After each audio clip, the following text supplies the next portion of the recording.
बाप आणि मुलाला पोलीस कोठडीतच ठार मारणाऱ्या 9 राक्षसी पोलिसांना फाशीची शिक्षा. मृतांच्या कुटुंबियांना 1,40,00,000ची भरपाई देण्याचा कोर्टाचा आदेश. देशातील पहिलीच ऐतिहासिक घटना. बाप लेकाला या माध्यमातून मिळाला न्याय. 2020मध्ये कोविडच्या काळात पोलीस कोठडीत बाप व मुलाला राक्षसी वृत्तीच्या पोलिसांनी बेदम मारहाण केली होती. या नीच पोलिसांच्या मारहाणीतच बाप व लेकाचा मृत्यू झाला.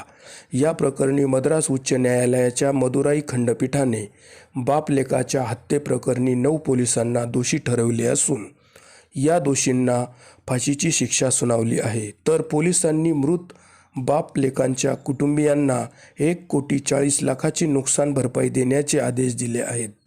सदरची घटना ही तामिळनाडू राज्यातील तुतीकोरीन जिल्ह्यातील सतालकुलम येथील आहे. लॉकडाऊनचे उल्लंघन केल्यामुळे पोलिसांनी बाप व लेकाला अटक केली होती. अटक केलेल्या बापाचे नाव पी जयराज तर मुलाचे नाव बेनिक्स होते. यांचा मोबाईल ॲक्सेसरीजचा व्यवसाय होता. पोलिसांच्या ताब्यात असताना बाप लेकाचा पोलिसांनी रात्रभर छळ करून अमानुष मारहाण केली होती. राक्षसी नीच पोलिसांनी केलेल्या बेदम मारहाणीमुळे दोघांचाही रक्तस्रावामुळे मृत्यू झाला होता. या प्रकरणी तामिळनाडूत मोठा उद्रेक झाल्यानंतर सदर तपास CBIकडे देण्यात आला होता. मद्रास उच्च न्यायालयाच्या मदुराई खंडपीठाने या प्रकरणात तामिळनाडू पोलीस दलातील 9 राक्षसी नीच पोलिसांना दोषी ठरवले असून या सगळ्यांना फाशीची शिक्षा सुनावली आहे. रक्षकच बनले आहेत भक्षक.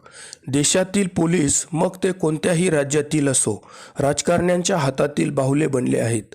राजकारण्यांची त्यातल्या त्यात सत्ताधाऱ्यांची हुजरेगिरी करत करत अनेक गोरगरीब सर्वसामान्य नागरिकांवर वारंवार अन्याय अत्याचार हे लोक राजरोसपणे करत असतात.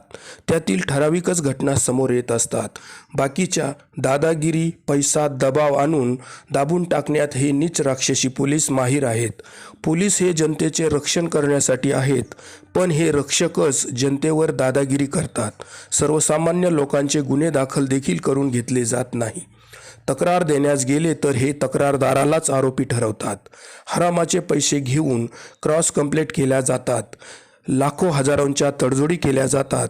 प्रत्येक पोलीस ठाण्याच्या हद्दीत लाखो रुपयांचे हप्ते दरमहा अवैध धंद्यातून गोळा केले जातात. हम करे सो कायदा ही नीच वृत्ती पोलिसांमध्ये बळावत चालली आहे. हरामाच्या मिळणाऱ्या पैशातून पोलिसांची मगरुरी, दादागिरी, हुकुमशाही, राक्षसी वृत्ती वाढतच चालली आहे. महाराष्ट्रातील परभणी जिल्ह्यात पोलिसांनी सोमनाथ सूर्यवंशी नावाच्या दलित तरुणालाही अशाच प्रकारे बेदम मारहाण करून पोलीस कोठडीतच त्याचा खून केला होता. स्वतःला लय मोठा हुशार असल्याच्या फुशारका मारणाऱ्या गृहमंत्री देवेंद्र फडणवीसांनीही त्यावेळी पोलिसांचीच बाजू घेतली होती. फडणवीसांनी थेट विधानभवनात खोटी माहिती सादर केली होती. म्हणे सोमनाथ सूर्यवंशींचा मृत्यू हा हार्ट अटॅकने झाला आहे. परंतु ॲडव्होकेट प्रकाश आंबेडकर यांनी सदर प्रकरण लावून धरले.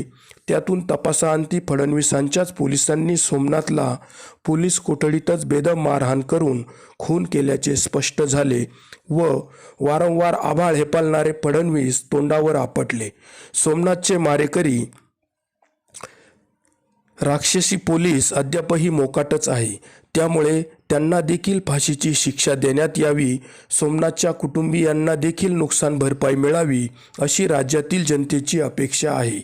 महाराष्ट्र पोलिसांचे कारनाम्याचे दुसरे प्रकरण जालना जिल्ह्यातील माजलेल्या उपविभागीय पोलीस अधिकारी अनंत कुलकर्णीचे आहे. या पद आणि पैशांच्या सत्तेने नशेने माजलेल्या बोकड अधिकाऱ्याने जिल्हाधिकारी कार्यालय आवारात पालकमंत्री पंकजा मुंडेंना निवेदन देण्यासाठी आलेल्या एका नागरिकाच्या पाठीत सिनेस्टाईल उड्या मारून लात मारून राक्षसी वृत्तीचे दर्शन घडवले होते. त्याला निलंबित करण्यात आले आहे.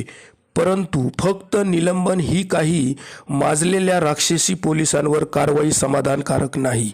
फौजदारी कारवाई करून निलंबन काळातील अर्धा पगारसुद्धा यांना देऊ नये.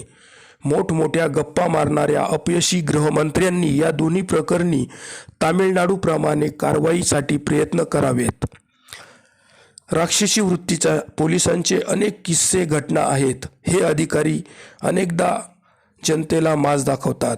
राजकारण्यांची हाजीहाजी करून मागे पुढे गोंडा घोळतात व जनतेला त्रास देतात. महाराष्ट्रातही अनेक राक्षसी पोलीस अधिकारी माजमस्ती राजरोसपणे दाखवितात. अनेक अधिकारी असेही आहेत की ते आपले काम इमानदारीने करतात, जनतेवर अन्याय न करता. परंतु हा आकडा फार कमी आहे. हीच महाराष्ट्राच्या पोलीस दलासाठीची शोकांतिका म्हणावी लागेल.